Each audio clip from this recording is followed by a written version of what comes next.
இட்லி எப்பா இட்லி போட்ட எசமான எவ்வளவு பெரிய பூகம் வந்தாலும் சரிடா நீ ஒரு ஆள் எஸ்கேப் ஆயிருப்பா.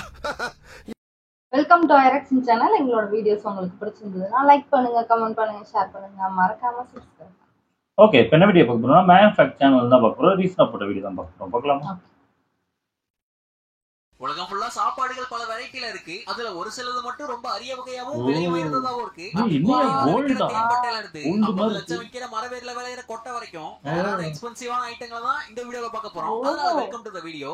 இதுதான் அவங்க சொல்லமா கடைசியா சொல்லுங்க.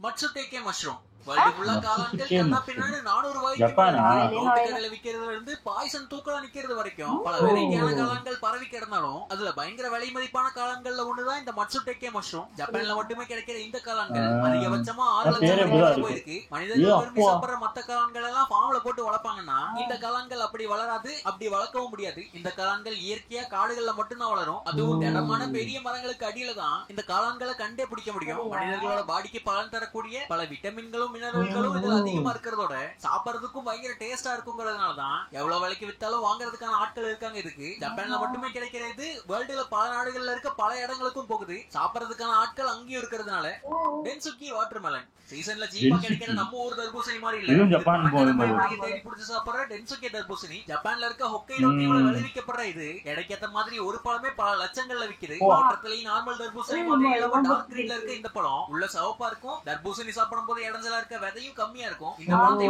கொடுத்து வாங்குறதுக்கு முக்கியமானது 2 காரணம். அங்க இருந்து மட்டும் தான் கிடைக்குங்கிறது டிமாண்ட் ஏத்தி விடுது. இன்னொரு மேட்டர் இந்த பழத்தோட டேஸ்ட். வாட்டர்மெலன் ஃபிளேவரே இந்த பழத்துல தூக்கலா இருக்குமா, சாப்பிடுறதுக்கும் பயங்கர சூப்பரா இருக்குமா. முன்னாடி சொன்ன மாதிரி ஒரு தீவு ஒரிஜினல் பழம்ங்கிறதுனால இத ஜப்பான்ல பழச்சந்தையில எல்லாம் பார்க்க முடியாது. பாலிஷ் பண்ணி ஒவ்வொரு பழமா ஏல விட்டு தான் விற்கிறாங்க. இந்த பழத்தோட ஏலத்தை ஆரம்பிக்கிறது $100 தான். அதாவது ஆரம்ப தொகையே 8500 ரூபாய்க்கு மேல. அதிக டிமாண்டோட ரேரா இருக்கிறதுனாலயே 2008ல டென்சுக்கே வாட்டர்மெலன்லயே அதிகபட்ச விலையா 5 லட்சத்துக்கு மேல ஏலத்துக்கு போயிருக்கு ஒரே ஒரு சிங்கிள் பழம். டென்சுக்கே தண்ணி பழம்.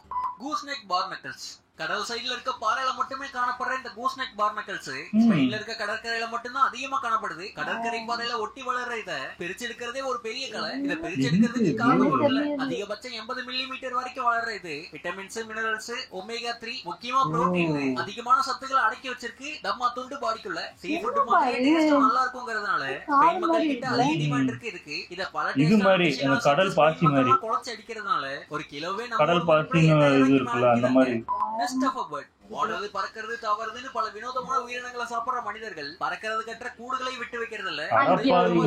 நினைச்சீங்கன்னா நம்ம கூட இருக்க பங்காளி சைனா தான் சாப்பிடுறாங்க. கற்ற பறவைகள்ல ஒண்ணுதான் ஸ்விஃப்ட்லெட் பேர்டு.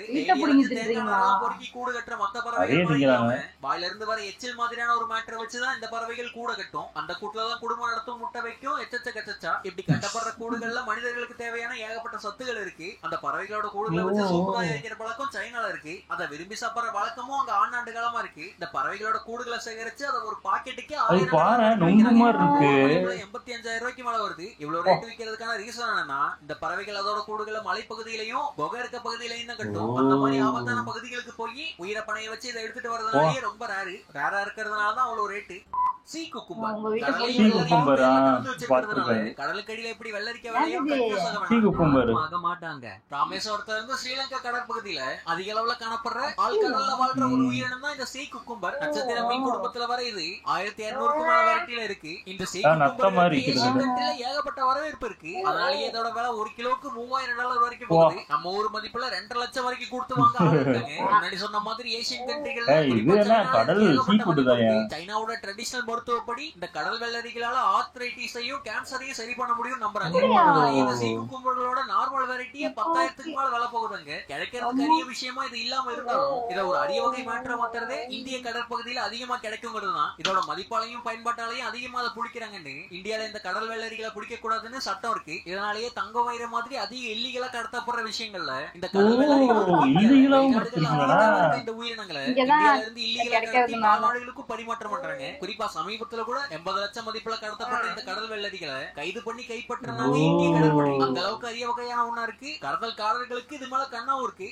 ட்ரஃபிள்ஸ் பாக்குறதுக்கு ருத்ராட்ச கொட்டை மாதிரி இருந்தாலும் கொடூரமான விலைக்கு விக்கிற பயங்கரமான மேட்டர் இந்த ட்ரஃபிள்கள். 53 லட்சத்துக்கு 1.8 கிலோ இருக்க ஒரு ட்ரஃபிள் வேர்ல்ட் ரெக்கார்டு வரலாறுலாம் இருக்கு இதுக்கு. அப்படி என்ன இருக்குன்னு பார்த்தா 2,4-DT அப்பட்டேங்கிற காம்பனன்ட் இந்த ட்ரஃபிள்கள்ல அதிகமா காணப்படுது. அதனாலதான் ஆதி காலத்துல இருந்தே மனிதர்களால இது அதிகமா தேடப்படுது. காட்டு மரங்கள் மேல முளைக்கிற காளான் மாதிரி அந்த மரங்களோட வேர்கள்ல மட்டும்தான் இந்த ட்ரஃபிள்கள் உருவாகும். ஆதி காலத்துல பன்றிகளை பயன்படுத்தி விவசாயிகள் இதை தோண்டி எடுத்துட்டு இருந்திருக்காங்க. ஏன்னா முன்ன சொன்ன மாதிரி மண்ணுக்கடியில வேர்களுக்கு இடையில இது வளர்றதுனால தோண்டி எடுக்க மோப்ப சக்தி முக்கியமா இருந்திருக்கு. அப்போ இப்பவும் இந்த ட்ரஃபிள்களை கண்டுபிடிச்சு அறுவடை பண்றதுக்கு நாய்களை தான் பயன்படுத்துறாங்க. இந்த ட்ரஃபிள்கள்ல இருந்து ட்ரஃபிள் எண்ணெய், ட்ரஃபிள் உப்பு, ட்ரஃபிள் பட்டர் பல விஷயங்களை மாத்தி மனிதர்கள் பயன்படுத்துறது ஒரு பக்கம்னா, எலும்புகளுக்கு தேவையான மருந்துகளோட மேக்கிங்லயே இது பயன்படுறதுனால இதுக்கான டிமாண்டும் ஹெவியா இருக்கு. இந்த ட்ரஃபிள்கள் எங்க வளரும்னு கண்டுபிடிக்கிறது கஷ்டம். கண்டுபிடிச்சாலும் இது 1 கிலோ வளர்றதுக்கு 6 வருஷம் வரைக்கும் டைம் எடுக்கும். அப்படிங்கிற 2 விஷயம் தான் இது அரிய வகையான பொருளா வச்சிருக்கு.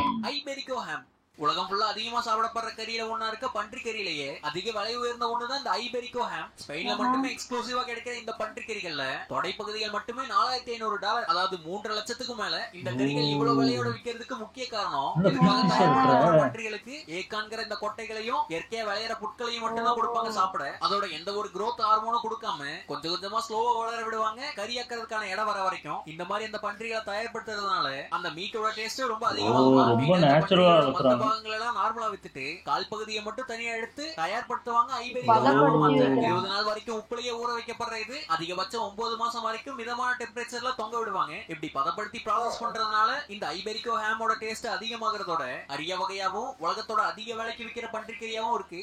த மேட் ஹனி ஆதி காலத்துல இருந்தே மனிதர்களால விரும்பி சாப்பிடப்படுறதாவும் இன்னைக்கு வரைக்கும் அதிக டிமாண்டோட விற்கப்படுறதுதான் தேன். காட்டுல கிடைக்கிறது, மலையில கிடைக்கிறதுன்னு பல வெரைட்டி.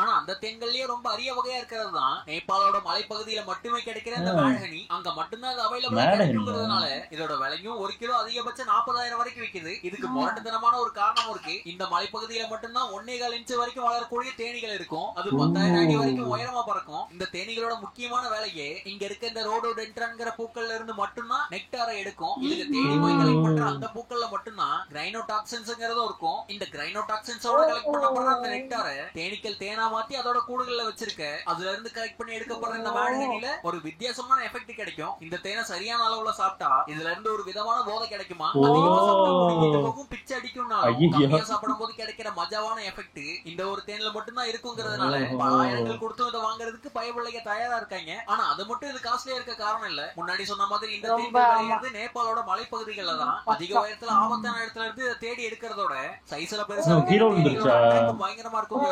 கலெக்ட் பண்ற மெத்தடும் ரொம்ப கஷ்டமா இருக்குமா. உயிரப்பனைய வச்சு எடுத்துட்டு வர இதுல இருந்து ஒரு விதமான போதை கிடைக்கிறதுனாலதான் ரொம்ப அரிய வகையா இருக்கு, அதிக விலையாவும் இருக்கு. இந்த வீடியோட முடியுது. இந்த வீடியோல இருந்து ரொம்ப ரேரான விலையுயர்ந்த உணவுகளை பத்தி நீங்க தெரிஞ்சிருப்பீங்க அப்படின்னு நம்புறேன். பார்த்ததுலயே எது ரொம்ப ஆச்சரியமா இருந்ததுங்கிறத கமெண்ட்ல சொல்லுங்க. டென்சுகே வாட்டர் மேலனா இல்ல மேட் ஹனியா உங்களோட சாய்ஸ் எதுங்கிறதையும் சொல்லுங்க. வீடியோ வித்தியாசமா சாப்பிட ஐட்டம் பார்த்ததுக்கு ரொம்ப நன்றி. இதே மாதிரி இன்ட்ரெஸ்டிங்கான இன்னொரு வீடியோல மறுக்க மீட் பண்றேன். இதுதான் உங்க மேக்னெட் ஃபேக்ட்ஸ். எனக்கு தெரிஞ்சு அதான் அந்த கூடு தான். எனக்கு தெரிஞ்சு அது வாயில இருக்க எச்ச வச்சே அது கூடு கட்டி இருக்கு. இப்படி பறவை இருக்குன்னே தெரியாது. பாவம் தான். ஆனா என்ன அதையும் ஆனா ஏதோ மெடிக்கல் நிறைய இது இருக்கு போல இருக்கு. அதனாலதான் அதை யூஸ் பண்ணிக்கிறாங்க. ஆனா அது ஏதோ இது மாதிரி இருக்கு, நொங்கு பாலை மாதிரிதான் இருக்கு கிட்டத்தட்ட.